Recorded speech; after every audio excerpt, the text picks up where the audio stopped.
the easiest way to see success is workflow automation in your processes. Hey, you are a security company that provides home medical equipment products. And then your fuel goes away, then a little bit more quicker to adapt, less afraid of the change then.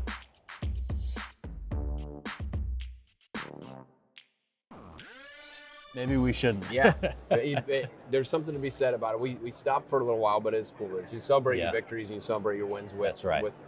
With us, it's our members. That's great.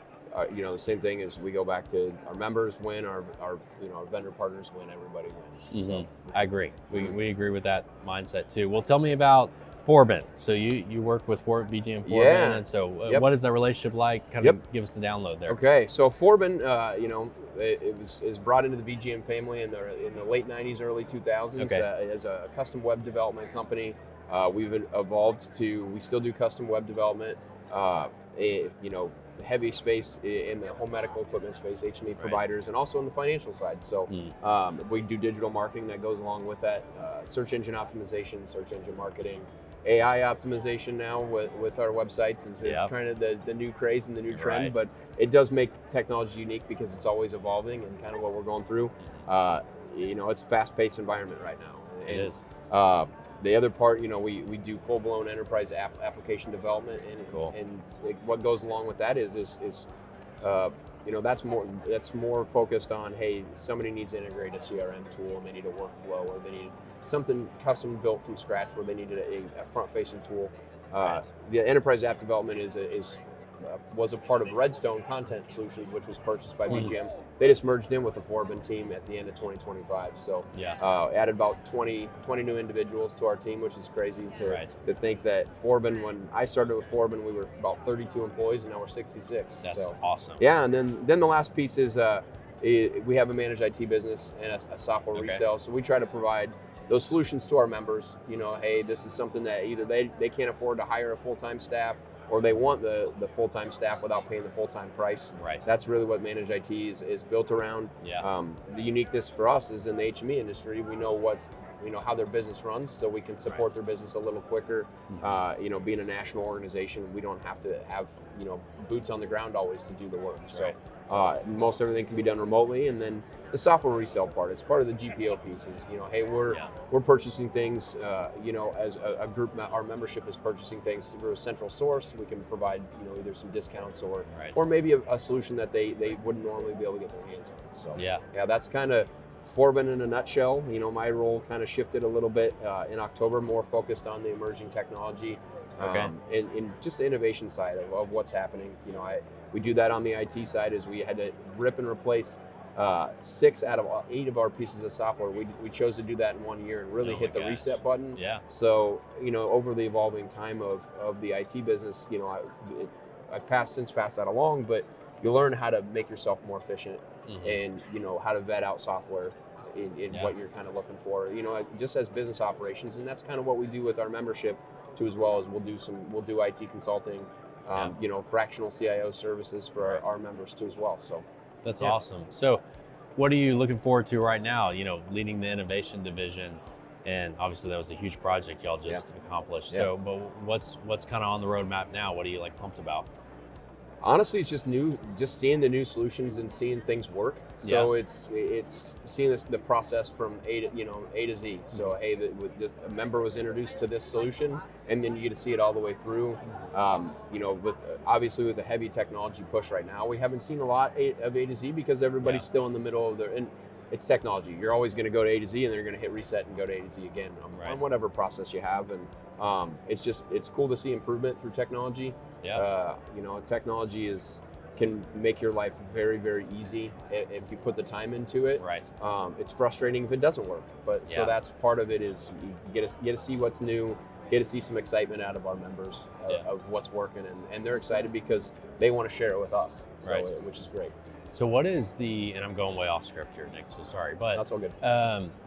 So what do you think is the HMEs that do a good job adopting and it's really smooth transition versus those, I'm sure you've experienced both, those who really, really struggle with it?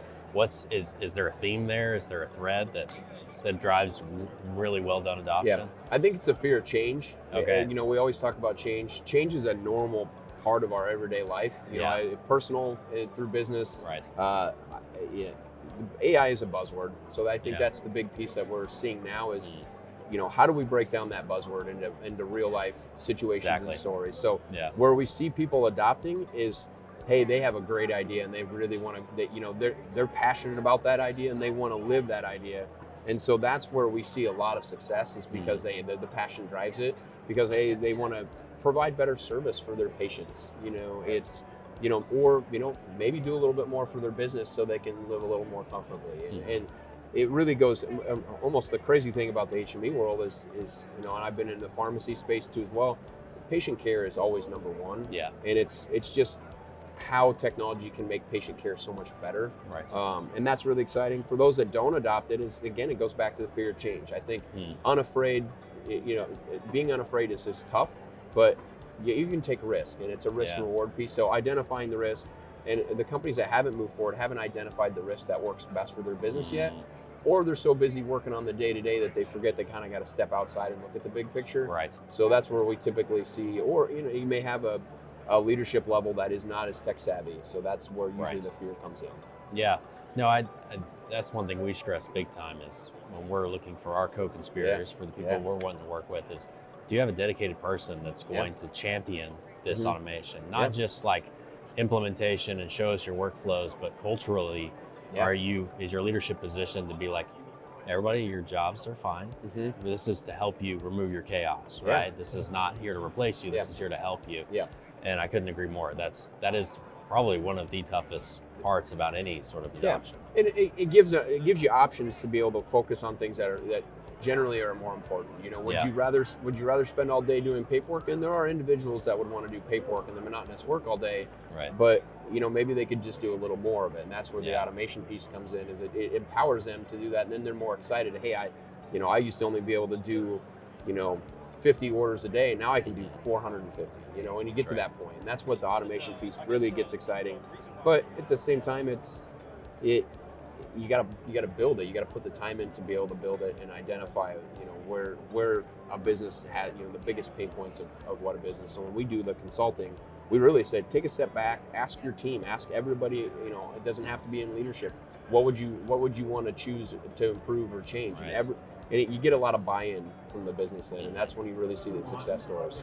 Or even asking, what do you hate most about your job? Yeah. Right? Like make it personal to them of like, I love this job, I love this company, I hate this thing. Yeah. Right? Gamify it or incentivize it. Yeah, absolutely. That's where we've seen success too with our customers. They're like excited. They're looking for ways to automate, right? Yeah. So absolutely. Well, so we talked about that. So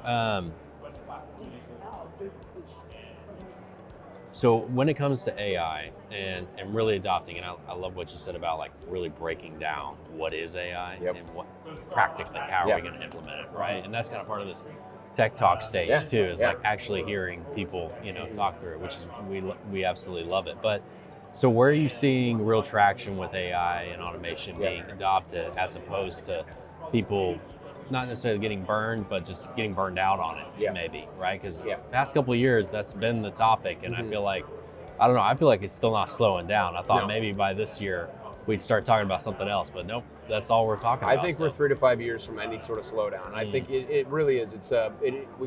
I gave a presentation, back in the fall about breaking down the buzzword of what AI is, and we go through it, we talk about it. Netflix algorithms have been around since, obviously, a kid in the 90s grew up going to a Blockbuster. Now you get Netflix, everything's the algorithms of the suggestions of where the machine learning has been around. So I think really is, honestly, when you break it down to what you look for, I think the most traction right now is the easiest way to see success is workflow automation in processes. So reducing monotonous work, using AI to help take away the things that are monotonous and everyday tasks. You can create a lot of error in your manual task work if you're burnt out or you're tired or you feel like you're stressed out. So the workflow and automation piece has been a really heavy part of what everybody ultimately at the end of the day is interested in. Yeah. There's some really neat solutions from the beginning part of the intake process and document storage all the way through to the inventory piece and the back part of taking care of the warehouse and the billing. And I think, kind of rounding that off full circle is every business is different. Yeah. So whether or not a business is excited about, maybe they're antiquated and they needed a new piece of software. Right. But what about the businesses that are already established that don't want a new piece of software? They don't want to work within another point solution. They want to have their solutions work. And I think that's where we've, in our partnership with Valier Health, we've really, helped try to iron out that piece of, hey, we get a lot of interest on both sides. So, and there's enough space for everybody to live, and every business is unique. The workflow process is unique from two companies that sell the exact same product. They're different locations, different clientele, and it's the scope and discovery is really important. And when we talk about, really brainstorming and hitting home what you really want to fix and solve. Right. And that's part of it is, do you want another piece of software, or you just want it to all work together? And you really do, you really find out, where their intentions lie as a business owner, and not in a bad way, but hey, they really care about their staff. They want to make life easier for your staff. Yeah. So, and then happy, if your staff's happy, they will work harder. And we've done it on the IT business as well. That was part of when I mentioned we were going back and replacing 6 out of 8 pieces of software. It was to make the team's life easier. Yes. And then they work harder for you. They want to stay there long term. Right. Yep. No, I love that heart and just the overall heart of the industry. Like you can't be an industry that loves patients and cares about caring for people and then not like your staff and not care about your staff, right? That doesn't make any sense. And so that definitely goes hand in hand, and I appreciate the plug there. But really, as you know, like that's our mission that's why we don't have a UI. We didn't build one because we're like, we have too many. There's too many clicks. There's room for non-UI. There is a lot of room for it. And there are a lot of already existing ones. And a lot of the ERPs are doing the best they can, I think, in a lot of instances of improving their current systems and making them look better and work better. And that's ideally, right? You just want to be able to log into one thing and know one thing, right? You don't need to be a master of 8 pieces of software. Yeah, and if you don't have, that's where, again, going back to, if they needed a point solution and that's what they choose, that's best for their business. And that's usually where I get the ability in VGM is to be able to talk about all the different kinds, and it's exciting because, again, you build the excitement, you build the passion. If I'm not passionate about something, then I'm not going to give a pretty hard sell on it. And so it's the same thing as a business owner. If you're not passionate about what you're really going head in, you're not going to put as much into it as you normally would. That's exactly right. And your staff too. Staff, 100%. You got to get their buy-in. Yep. And it goes back to that culture shift. You got to be leading that. That in and not every person has to be a technology person to have that passion. They're passionate about something. You just got to ask. Right.